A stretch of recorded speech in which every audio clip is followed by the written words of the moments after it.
let's dive straight in then by looking at the WPLL, the Women's Professional Leagues Limited. Great name, really great name.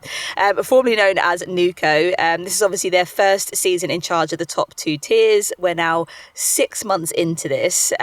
What have you kind of made of the WPLL so far? I appreciate it's still very early days, but they've already done quite a bit, securing the Barclays renewed sponsorship deal, which has sort of doubled the previous investment to reported 45 million in 3 years, starting this year. What have you made of the WPLL so far, and kind of how big do you think that investment is going to be in sort of their future plans? I think the first thing to say is that, so I was obviously on the board of the WSL Championship for the last 3 years. So I'm not in the room anymore. But at the time, those negotiations took a long time. They were tough. They were hard. Trying to find consensus, collaboration amongst championship clubs and WSL clubs in order to create NUCO that then created WPLL. I don't think anyone really understands the lift that was required to even launch. So now that I'm no longer in the room and kind of on the outside looking in, I am actually really impressed by the speed and rapidity of the deals and the partnerships, and the work that's going in has really impressed me.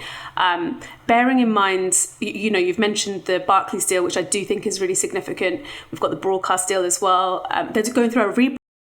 So none of that is public, but they're obviously in the process of figuring out what the WPLL will actually be known as externally, and what the WSL and Championship will look like. And they've got that. They're also dealing with commercial partnership renewals. I think I will assume that they will have some big brands to launch in the summer. So all of that is taking place. But they're also figuring out how to run two leagues for the first time. So we have seen a couple of little bits of friction around who was responsible for making sure that, Champions League fixtures were on which night, and who was at full and at which point.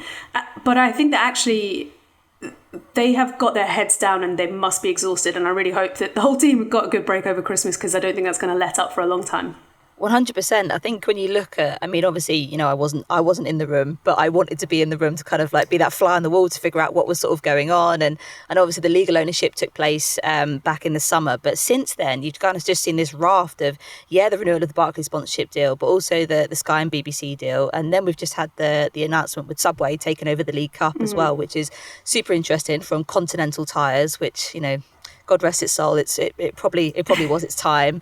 But when you kind of look at already the kind of revenue they've generated, so we went from summer where they had that £20 million Premier League loan, then going into the WPLL, also securing the record £65 million 5-year broadcast deal with Sky and the BBC, meaning that every single WSL match is going to be broadcast live on TV from next season. What kind of impact do you think it's going to have, having this kind of revenue that's now sitting in this pot that they can then, focus on some of their ambitions, maybe with the growth and professionalisation of women's football? Do you think, this is actually giving them a bit of a good cash flow to kind of really like embed themselves? I think the most significant thing about the cash flow coming in is how quickly it's been done, and how quickly it can unlock other partners, sponsors, deals. So for example, the money, the doubling of the money across the board is really important, especially for clubs, especially clubs that are not as generative as others. So that central distribution that comes to the clubs is significant. It allows you to carry on improving the professionalization of your staffing structure or your facilities. And so it's not always huge money, but a doubling is very helpful when you're living a lot of the time hand to mouth. So you're fighting and scrapping, trying to get the money in order to invest back in. For the clubs that are not just relying on the big significant millions of pounds handout from the men's side of the club. But the fact that they've been done so early provides legitimacy. It's a platform. Barclays are like, no, guys, we're not going anywhere. Not only are we staying, but we're doubling. So who else is in? And I think that's the most exciting thing. The broadcast, that coming in early, it's like, okay, this is what we're doing. And remember, it's a 5-year deal. It's not a 3-year, it's not a 2-year, it's a 5-year deal. So they're like, we're in for 5 years. So who else is with us? And also that allows the clubs to go, okay, we've got a 5-year deal where we're going to be on TV almost every week. The Championship, as of next season, every week they're going to be live on YouTube. So what are you going to do in order to capitalize on that? So yeah, for me, the main thing is how quickly and how early it's been done, and what that's going to unlock. Do you agree with the length of the deal? I know when it first was announced, people were a little bit surprised. 5 years was quite long. You didn't know in 5 years' time whether the value of the deal was going to be representative of where the league actually was. And I know people obviously want to see the value of women's sport rising. Do you think actually 5 years is maybe a stretch too far? I think it's fine. I did wonder about it. I was surprised with the 5 year, but let's put it this way. So you've had Sky and BBC that have been investing for a while now. And people were saying, yeah, in 5 years' time, it's going to be undervalued. But they have been overvaluing it, potentially, you could say, for the last few years. So in a way, they're maybe saying, yeah, okay, maybe our fourth and fifth season, we are getting a good deal. But remember, we've been investing to create this.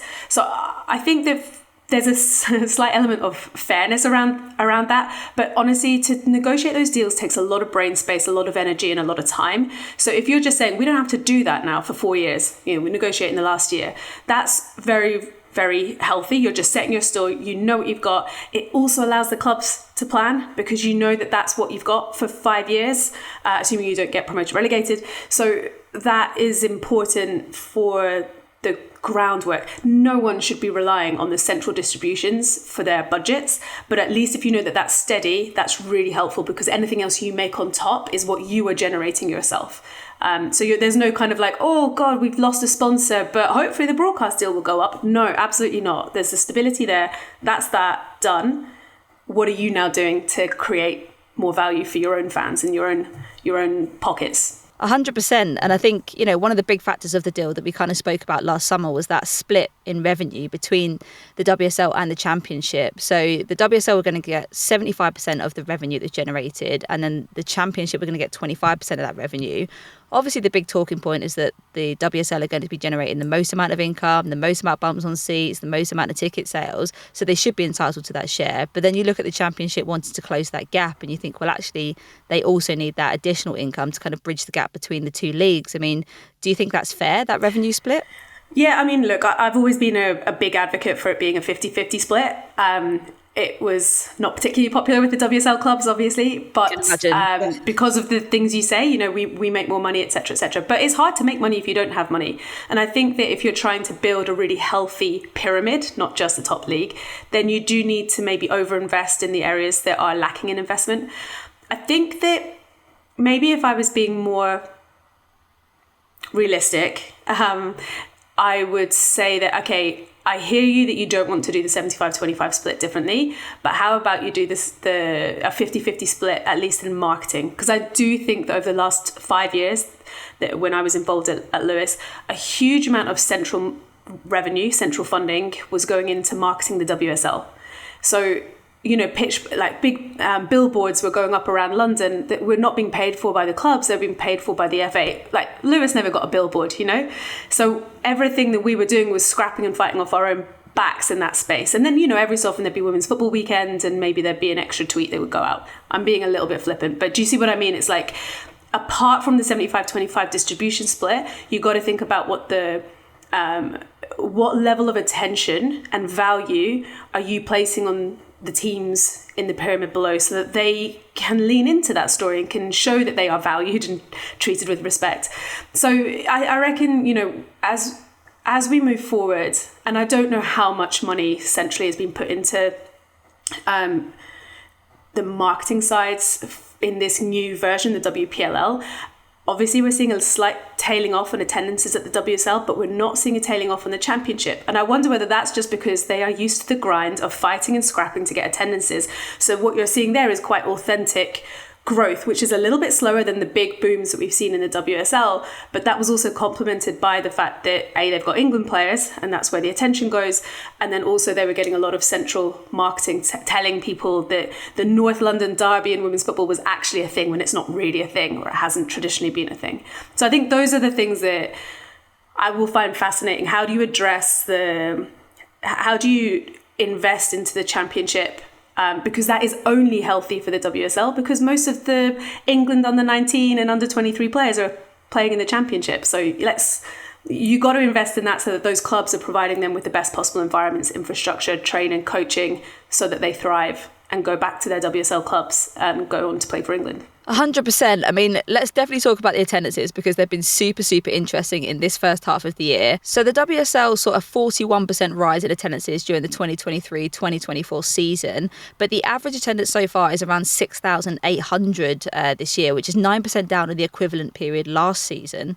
We've still not seen a sellout game this year, whether that's with the Lionesses or any of the WSL clubs. And we've had some super big clashes. I mean, you know, we've had the big matchups. We've had Arsenal-Chelsea. We've had Arsenal-Man City. You know, we've had sort of like big games there that you'd think would generate that kind of interest and more bums on seats. But, you know, do you think that's kind of worrying that we've not seen the kind of increase on last year, or that we've even seen a sellout game so far? Or do you think that's kind of to be expected and we're putting too much pressure on things to see it keep rising year on year?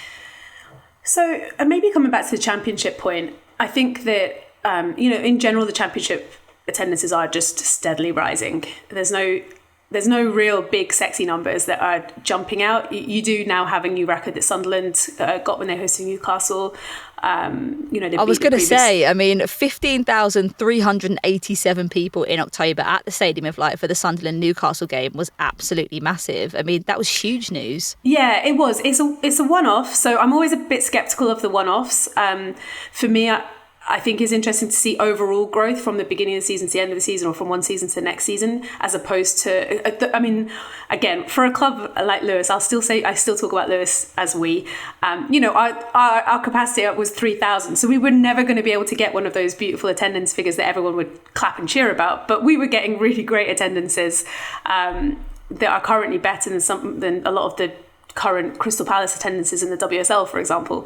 So it's, but we would never be shouted about for attendances because actually we've only got 3,000 tickets to give away anyway. So I think that the one-offs are important. The one-offs are important so that the clubs can grab the data and then try and do something with that data. But also data only goes so far, and you need to build meaningful connections in your communities, and you know that the real hard grind, having the people that are going out and telling people to come along to games, it's the best thing ever, and creating atmosphere. So I think that what you're seeing in the WSL is look, the attendance is still good. They're still healthy. I mean, Arsenal's come under attack a couple of times for having attendances that are only in the 30,000s. Are we being serious? Like, cut Arsenal some slack in that space, you know?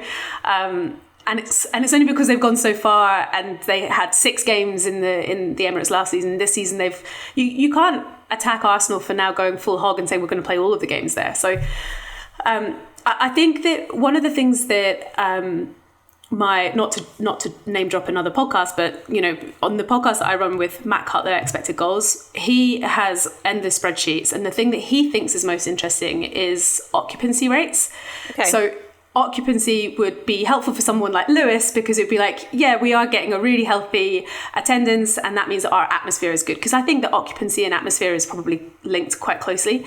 And so therefore you've got some clubs that are really, they might be playing in the main stadium, but it's at a 10% occupancy, so it feels empty. And so that has dropped as well. And I think that one's maybe a little bit more interesting, because I think that's dropped from around about I think it was about 42%. It's down to 35%. So you know, a third of a stadium or a ground is full. So I think we need to unpick them. I also think we need to do a little bit more in the club by club. There are some clubs that really should be doing better, I think. I sometimes look at their attendances and they are well below championship club attendances. I don't understand how that can be, or why that is so poor. But then I hear stories of people saying, oh yeah, I tried to buy tickets online, but they just said come to the gate and we'll figure it out there. You know, they wanted to buy a group ticket or something like that. And I'm just like, how can a WSL club, and remember, all WSL clubs this season for the first time ever are Premier League clubs. So how can a Premier League club not be able to sell a group ticket in advance for a game? So there's some little things that I think are maybe skewing some of the attendance figures, and that maybe each individual club should be kind of going, are we actually doing what we can in this space, or are we just treading water until we get a new owner, until we get more investment, until a sponsorship deal is made, until the WPLL creates a great broadcast deal, and we'll just rely on that cash? Because that's, from my perspective, that's not the right way to think about your women's team.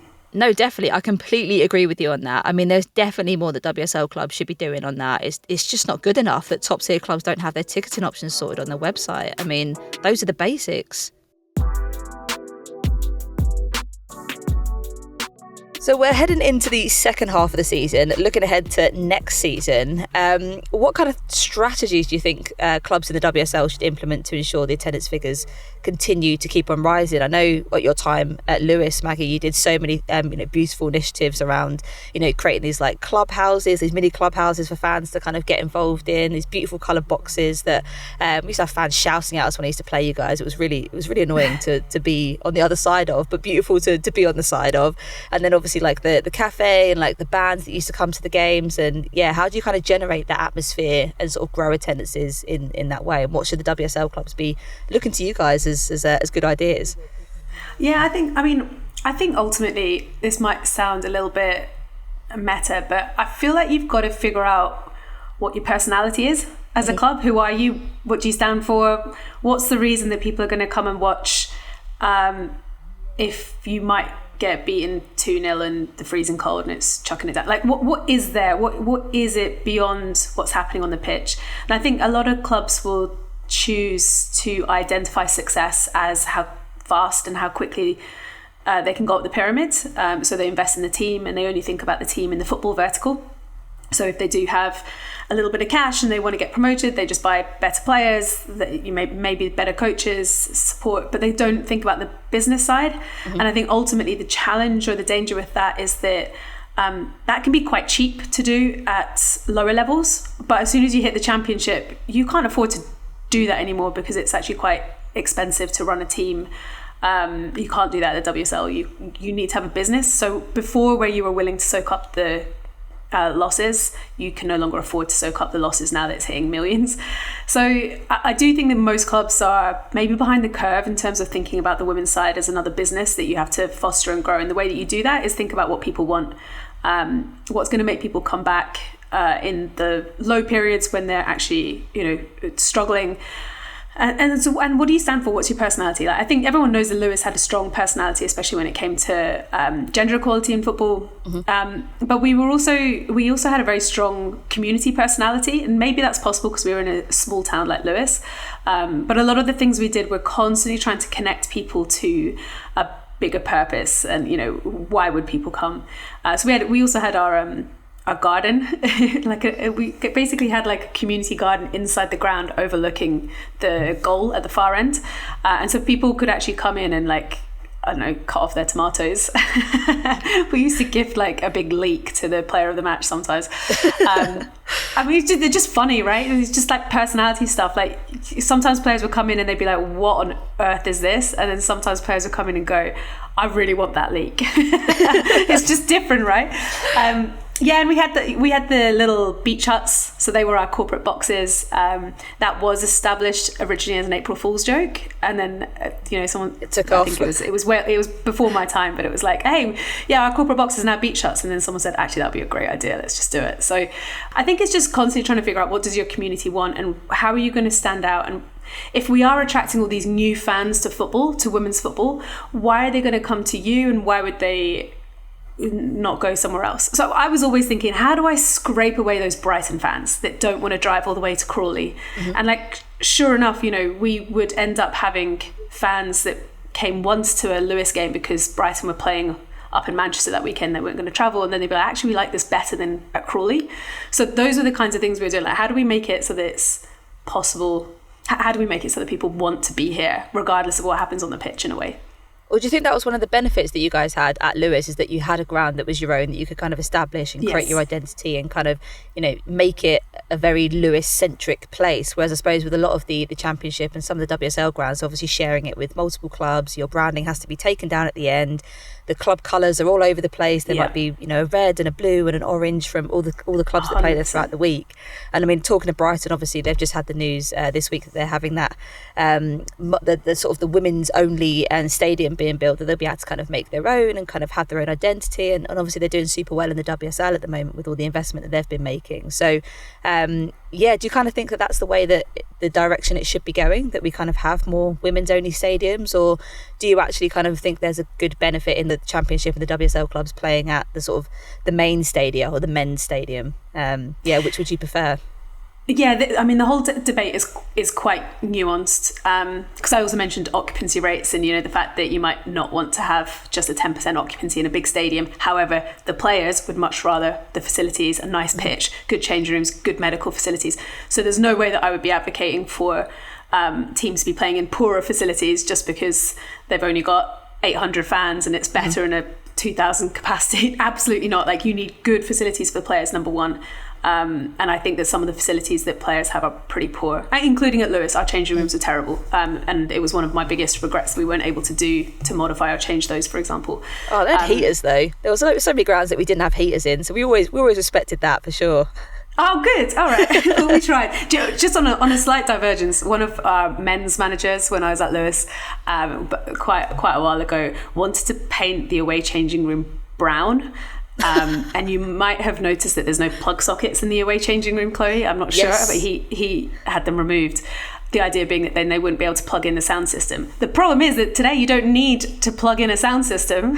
So it's quite an outdated way of like trying to get in the head of your opposition. We did not paint the changing rooms brown. Obviously, I was like, absolutely not. I want the players to come to Lewes and to potentially get them to go, wow, it's cool here. I might want to play here one day. I didn't want to get in their head just for one day. I wanted to get in their head for the future. I really rate that approach, that kind of, really mean shithousery that some managers, the old school managers seem to have adopted to things like that. I mean, we had the same thing when we were at Spurs when we had Man City come down to like one of our old grounds when we were playing them in the FA Cup. And my God, there was mud all over the dressing room that had been left there from like the previous night. I think Man City actually went to their coach to get changed in the end because the facilities were so bad. And we hadn't put it like that. They were just so bad. But I mean, I think they probably thought that was shithousery on our part. So it's all part and parcel of the history of the game, really, this kind of nonsense. Yeah. It's funny. But yeah, coming back to the infrastructure point, I reckon this is the absolute most important game changer in women's football. I can't get past it now. I think that I can't think of a single women's team that owns their own ground already. I don't think it happens. I can only now think of London City Lionesses that own their own training ground. I think that's potentially a bit of a game changer, and they're going to try to buy their own ground. I think just Man City, I think that's the only one, the Joy Stadium. Yeah, I guess. Oh, yeah, okay. So, and that's on the campus, right? So you've kind of got a little bit of a hub. For sure. So I think that just being able to have access to your own facilities and infrastructure allows you to do things differently on a match day. If you have access to your own training facilities for smaller clubs, I appreciate that the likes of Man City are not going to be doing this, but you then are getting rental income for when you're renting out into the community. If you don't own anything, you're always a tenant, and it means that you've only got a 5-year lease or a 6-year lease, or if you're lucky, a 10-year lease, which means you can't really redevelop the changing rooms to be more female friendly, or you can't change the kitchens to sell things that actually people want to eat on a Sunday, which is normally when women's games are, rather than on a Saturday when everyone's going out afterwards. So there's just being able to do that. I'm so excited about the Brighton new stadium. I think that this could be a game changer. I'm fascinated to see how they'll do it. I think they've been very intentional.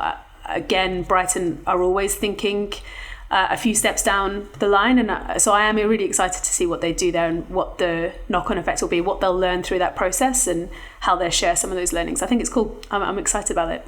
No, definitely. I think, and it was also good to see, I think, especially with the WPLL, I mean, they've got enough on their plate already, but having that weekend where all the championship clubs played at the main stadium, the same weekend the WSL clubs were, I thought that was a really kind of pivotal, historic moment to kind of see the attention that the championship clubs were kind of being brought along with the progress as well. But then you've also kind of seen, I think you kind of alluded to some of the issues that have taken place with someone like Arsenal having to move their the Champions League game, which was at the Emirates, because of the Men's Carabao Cup game. So I think it again kind of goes back to your point of, being able to have your own identity, have your own autonomy over the fixtures, have that kind of flexibility, be able to move with the times a little bit more, and to kind of create that brand and identity piece around the stadium. So yeah, 100%. We're very, very much on the same page with that, Mags, got to say.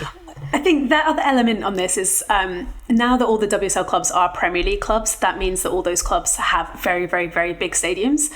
And that is actually a challenge when we're trying to grow from 3,000 to 6,000, 6,000 to 15,000. And I think that what we probably need to figure out is who has access to that 10,000 seater stadium that is local to you and your fan base, that you can kind of create a good relationship with. Like the Leighton Orient Spurs thing, I'm curious about, because I feel like that is kind of the right location, kind of the right size, but something's not quite there yet to generate the attendances that they could be doing, because it's also within a community like Leyton Orient. It's like right bang in the middle of a whole residential area, so I feel like more could be done probably there, and it's that kind of size stadium that you're trying to get, because it is difficult to go from, you know, your 3,000 at your local non-league men's club where you've been playing for the last 5 years to suddenly being playing at, you know, a big Premier League stadium. So those 10,000 seater stadiums, I think, are really crucial in this space, and I reckon that's probably what Brighton will go for. Yeah, definitely. I think, I mean, also you kind of look at the expense of opening up a stadium like the Emirates or the Tottenham Hotspur Stadium. I mean, I think someone said it was upwards of about £200,000-300,000 just to get like the staffing, lighting, grounds people, like police presence. So that's just not sustainable for one game for any Championship or WSL club. So yeah, I think a sort of a hybrid ground, a kind of stepping stone to that at some point in the future. A 10,000er is probably around the right level. You touched on a little bit before, Mags, about the sort of the rumours around the Women's Championship rebranding to WSL 2. This broke just a couple of months before Christmas. Could you talk to us about the rationale behind it all and whether you think the rebranding is a good idea? Going back to what we essentially had as the name previously feels like a step in the wrong direction for me. I'm not sold on that name. I'm not sold on it, and it also suggests to me that it's kind of I don't know. It's WSL2 it's like the second best to the WSL. It kind of feels like it doesn't sit well with me. I don't know. What are your thoughts? Yeah, this is an interesting one. So number one, I feel like this has been leaked in order for this conversation to happen. Do you reckon? So that they can hear what people... Strategic leak. I can't help but think that the reason that this is out there is just to kind of figure out what people think about it. So right now, Chloe, you and I are being influencers in this space. The challenge is that I don't really care. But I understand. So the arguments for and against are good to discuss, I guess. I think that... So basically, the WSL 2 was what it was back in 2014. So it has history, it has significance from then. And then at that point, it was in 2018, 2019. So they did 5 years of WSL2 and then they rebranded to the Championship. Now they're going, maybe we should go back to what it was before. And I think that maybe this is a little bit superficial. So I think that maybe we need to figure out, why are you thinking that the Championship needs a rebrand? And probably the reason it needs a rebrand in your mind is that it doesn't have the gravitas, the presence, the visibility, or the marketing that it should have. But that's because you haven't done the marketing, the visibility, the hard work to get the legitimacy, the brand. Like, if we'd actually invested over the last 5 years into creating a cool brand for the Championship, you know, the upstarts, the battles, the kind of, you go to the WSL for the glossy goals, but you come to the Championship for those fights and the battles and the, you know, whatever it might be, the pluckiness. Like, we've gone through 5 years where the Championship has largely been semi-pro, which means you have these incredible stories around players who really have been putting it all on the line, working during the day, training at night, playing games. There's so many stories, but it's almost like we've been embarrassed about them rather than lean into them and go, this is actually really cool. Like, kudos to this woman who is a nurse by day and then playing football at night. This is freaking cool. I think it is cool, but I think there is still that embarrassment there that people are still having to, you know, have these jobs, that obviously that then suggests that they're not being paid enough, that the resource isn't there to make them full-time, to make them professional. So I think those stories are hidden because it is embarrassing still that is the state of play. Do you think? Yeah. They're not embarrassing as people. They're fucking heroes, excuse my language, but there's an embarrassment around the fact that they have to do those things still. Yeah, I think so, but a rebrand is not going to solve that, I don't think. For sure. I think the WSL2, like some people would say that as soon as you put a 2 in there, then it devalues the product. I don't really think it does. I mean, I think that one of the reasons that they would try to do this is to unify the brands and to show that connectivity between the WSL and the Championship. And so one of the biggest advocates of this has been Lee up at Durham, who has worked so hard, and Durham are like flying high at the moment. I think they're in second or third position in the Championship. It's really exciting to see that kind of one of the last independent clubs doing so well. And he was always really adamant. I remember him coming to talk to me about it 5-6 years ago. Should never have changed the Championship, should have been WSL2. And I can understand from his perspective that it's way easier for him to express that Durham is an elite club playing in the WSL2 than Durham plays in this league called the Championship. And it's really hard to get, if you're not attached to a big men's club, it's hard to get recognition or legitimacy. So even in the days, Chloe, when Lewes were regularly beating Crystal Palace, players would... Yeah. Don't worry, it's kind of before your time, so don't worry about it. But at that point, like, you could hear... You got this feeling that girls, like, at Christmas time would be with their dads in the pub with the friends, and the friends would be like, oh, you're a professional player, and they'd be like, yeah, who do you play for? Lewes. Oh, what's that? You know, whereas Crystal Palace, oh, that's cool, even though Lewes would regularly be beating Crystal Palace. And it's a kind of a challenge for some of the clubs that are really effing great in women's football but just don't have that men's brand. So maybe the WSL2 allows people to understand, actually, Durham is a great club, or, you know, London City Lioness is a great club, or Lewes is a great club. They're playing in the WSL2, rather than trying to figure out what the Championship is. And, you know, remember, all these new fans that are coming to women's football are pretty lazy. They just assume that their local Premier League club is going to have a great women's team, and that's not the case. So I don't know. There's the pros and the cons. I don't think it's that important. I think what is important is how are you going to back it up, and what's the investment that clubs make, what's the investment that external people make, that fans are willing to make, the investment that fans make to actually learning about the league and the clubs, and centrally, you know, how are you going to promote this league to make it as good as possible?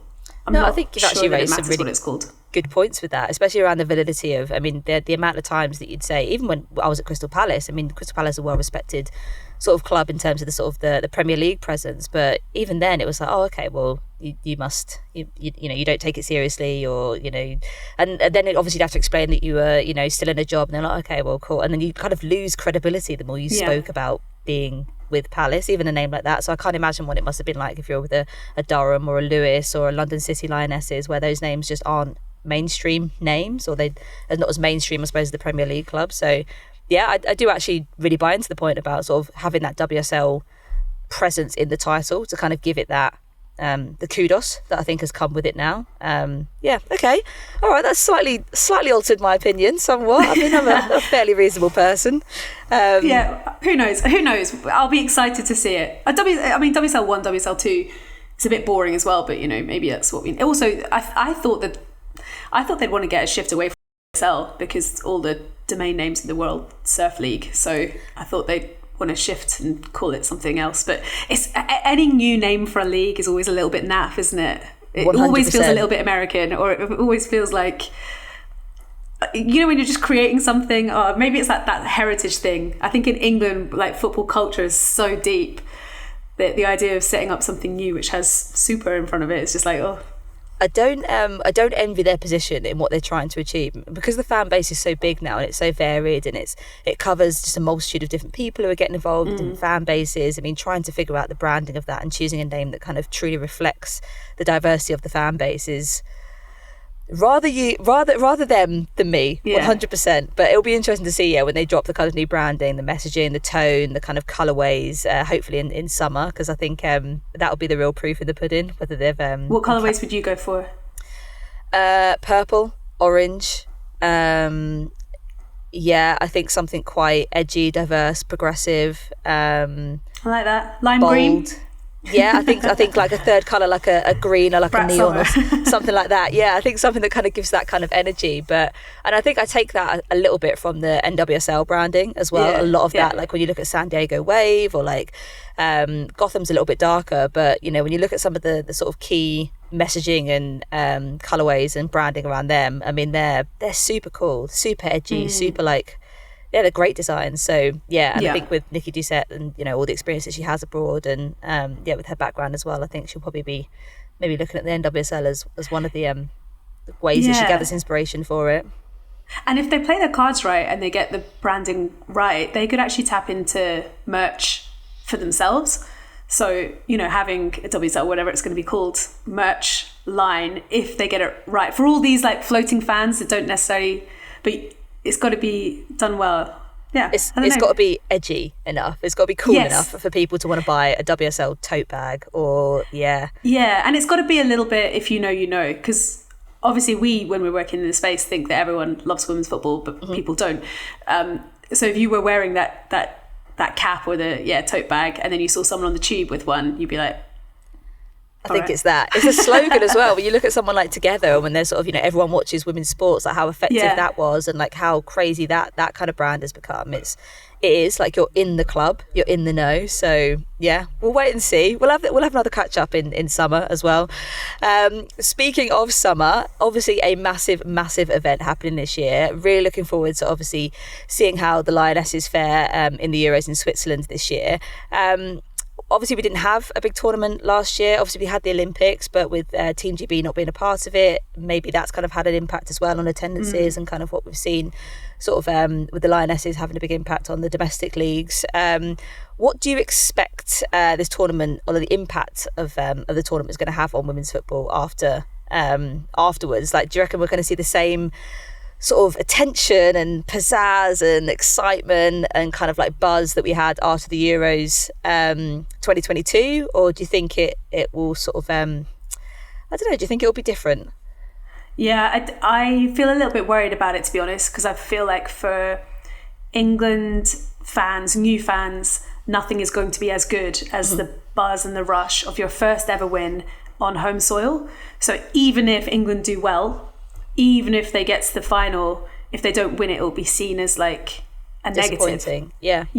And I think that will feed out into the way that people talk about it, the way that it's broadcast and presented. I almost feel like we need now to remind everyone that it's not normal to get to the final of a competition. We need to say that, of course we want to win, but actually the semi-finals would be a great achievement. But even just saying that makes it feel like we're expecting less.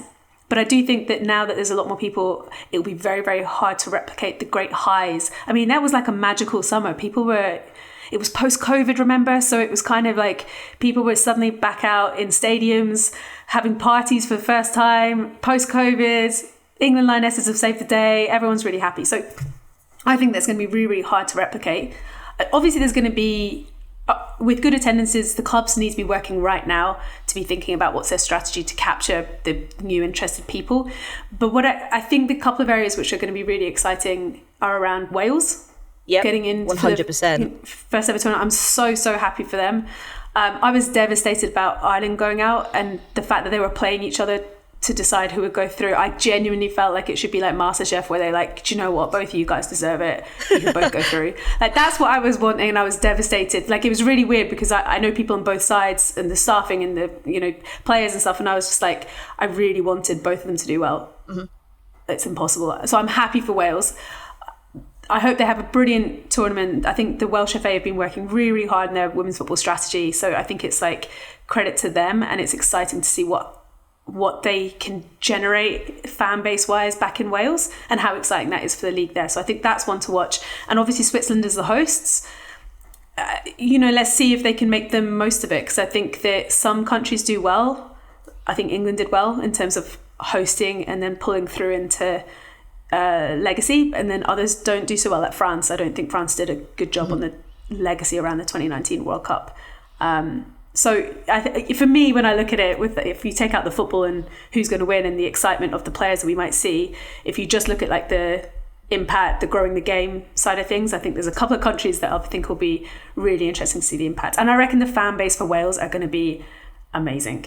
Oh my God, I can Wales already see the daffodil hats and stuff, It is going to be absolutely madness. And I think even though I don't like the fact that England are going to be playing Wales in the group stages, it also is going to be one of those ridiculously spicy games. So they play each other in the last game of the group stage. It's the last game of the group stage. But I think that match in itself is going to be one of the most iconic games that we've seen. I mean, Wales have the opportunity, I suppose, if the Lionesses do well, to kind of disrupt the Lionesses going through to the next step. Like, it could be like that could be the jeopardy that happens in that particular game, which is going to cause all kinds of tension. But I just see Jess Fishlot walking out with like war paint on.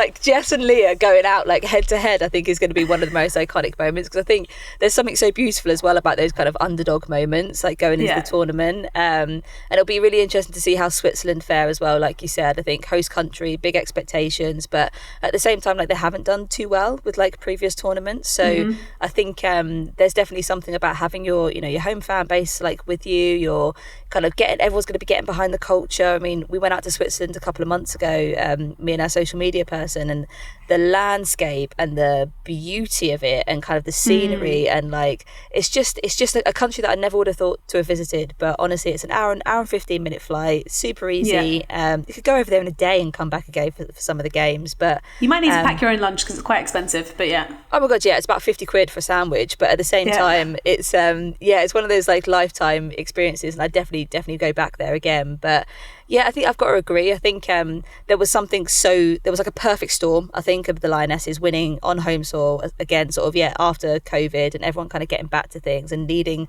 a bit of a boost and needing a fresh energy. And women's sport, I felt, was just about sort of starting to hit kind of mainstream at that point. And I think, just the atmosphere at Wembley Stadium on that day, it was something I'll never forget now. It still gives me goosebumps. But it'll be really interesting to see how the Lionesses fare and how that has a kind of impact on the domestic, the WSL 1 and WSL 2 going into 2025, 2026, with also the rebranding, with also probably some more commercial partnerships that are going to be announced. So I feel like 2025 is jam-packed with kind of unknowns and potential.